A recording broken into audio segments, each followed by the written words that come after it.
If I can start with you, obviously you had some strong words after the Brighton game, I know that.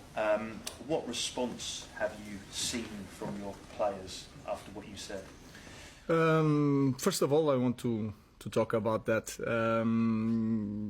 I was talking more for myself than from my players, because I was talking that, and you have to find out a coach that starts a job and lose 8 games, I think, 7 games in the first 10. So it's more for me. I was talking more about me than the players. I also talk in the same response about I was not helping my players. And if you look around, every time I speak, and I speak a lot, every time you push about the players are not good enough, I never put the spot on my players. So I understand. I gave you that headline, and I'm frustrated sometimes, and sometimes I should not say that in that terms, but it is what it is, and that's it. Sometimes it's really hard to hide the frustration in some moments, but the good thing is that I said the same things in a different way in the dressing room 5 minutes before, so the response was quite normal, because I'm really blunt with my players, and they train well. They are ready for this game, and let's see tomorrow. And Harry, how does that land in the dressing room when you hear your manager describe the team as possibly the worst in the club's history? No, I think as players, obviously after the game, we was really frustrated, disappointed, coming off the back of a good away performance and then beating Southampton. Going into the game, we was confident, and we felt like we had the belief that we can go and beat Brighton, and ultimately we didn't perform well enough on the day. So we've got to look at ourselves. We've got to take responsibility on ourselves, and as an individual, that's what I do. I go home and think about how I can help this team improve and get back to where we want to get back to, and that's challenging a lot higher than we are in the league. So for me, it's about us players just taking responsibility on ourselves and improving individually, which will help the team improve. Harry, you've played quite well recently. I know things haven't been going so well for the team, but the manager said last week you're a leader again. Do you feel as though it has benefited you not being the captain of the club, because, as you said recently, your form over the past 18 months has been quite consistent? No, I wouldn't put it down to that, to be honest. Whether I'm captain or not, I do see myself as a leader in this group of players. I'm experienced now. I've been at the club over 5 years, and I know that in times when you play for this club that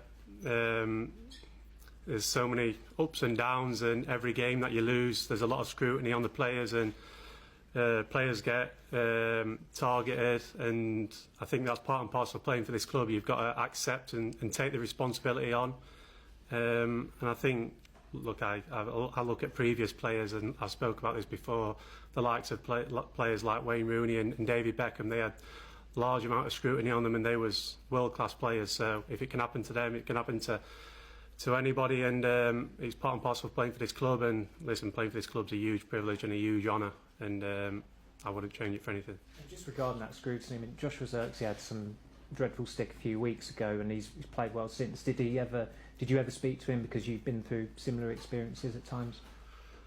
No, I sent him a message privately after the game. But listen, Josh is a good player. You don't play for this club if you're not a good player. He's got to bring that belief out and that confidence out in himself.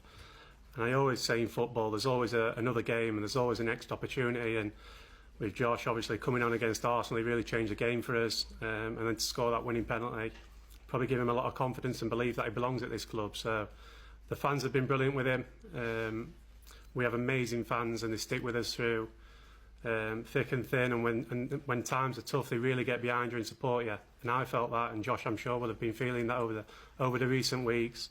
It's not really about individuals, it's more about as a team. We're disappointed as a team. We want to get higher in the Premier League and start challenging at the top end of it. And this season, ultimately, we haven't been good enough.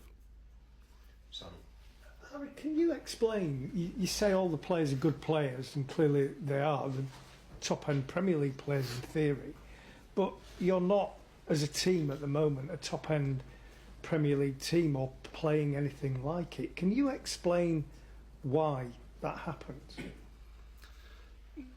If I could explain it, I think we'd change it straight away. I think, like you said, we've got players who's played numerous games internationally, won lots of trophies in club football. But at the moment, we're not playing well enough as a team, and the league table shows that. So I can only keep going on about it. We've got to take responsibility on as players. We've got to stop looking for excuses and blaming things. And it's really important that as an individual, you improve yourself, you come into training, you give absolute everything, and that's only what we can do. Sorry, Ruben, I take on board what you said right at the start, but if you're taking responsibility away from the players, then you put it on you, and someone has to take responsibility for the fact that Manchester United are 14th in the... I'm not taking responsibility from the players. What I'm saying that is the message that you guys show was that I was putting on the players. What I was saying is that you have to look really hard to find the team of Manchester United in 10 games that lose 7 games. In that is on me, because it's the same players doing worse with a new coach. That's my only concern in the moment. But I'm not taking anything from the players.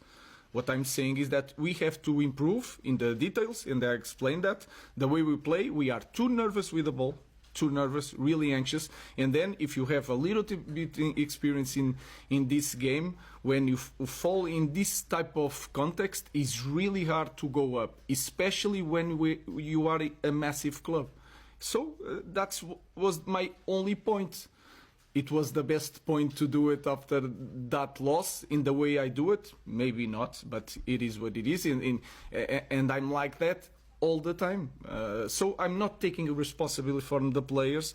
I'm saying, I'm really, really direct in things. I'm saying in this moment, we are performing really bad. And our results are really bad in the moment. So it's everything together, the players, the staff, the technical stuff. So I'm not taking responsibility. I'm just pointing that I'm the biggest responsible of the performance and the results, because I'm the coach and I have that responsibility. Ruben, you've spoken a couple of times about the anxiety that you feel sometimes at Old Trafford. Is it becoming harder to play there at the moment as opposed to being away? And is there anything that you can do to combat it, that feeling of kind of nervousness, anxiety when you play home games? I think that is clear. I could say different things and say, no, it's the same thing. We have the support of the fans. No, we are more nervous playing at home than away, because we lost a lot of games, like 4 games in 5. So it's getting harder. What we can improve, I think, if we don't suffer the first goal, like in the 4th minute, and I remember like it's 4th minute, 10 minutes, 15 minutes, and then it's really hard to calm down the team. So we need, the first thing in my mind is they cannot score. We need to score the first one. If we score the first one, I think that will change, and we will play better at home in the beginning. So that's it. I think it's really clear. We are really anxious playing, especially at home, and we are suffering goals, and then it's really hard. So I think it's clear for everybody that is getting harder to play at Old Trafford. Jamie. I think you said previously, a couple of weeks back, there's a storm coming, yes? So it's fair to say you're in the storm, yeah? Can it get any worse for you, for this team, in terms of your position, your performances, the results? Can there be thunder and lightning in the storm? I think the most important thing is to think that we can improve right away in the next match, and then it's like that. The football can change like that. We can have a lot of ideas in thinking that it's getting worse for that reason or the other reason. Imagine that tomorrow we don't suffer a goal in the beginning and we score and we play well, and then we go to Fulham and you can win it. That will change even the environment here and everything. So I don't know. What I knew since the first day is that when I arrived and I see it, I understood that changing things, we are going to suffer. For me, it was really clear. But in this moment, I don't want to say that it's going to take a lot of time. It's getting really hard, and and you guys are here for a long time, and you get lost after loss. It's really hard for everybody, and I know that. Sometimes I I show that frustration, but I don't know. We can change that tomorrow. So may I just ask you both this next question?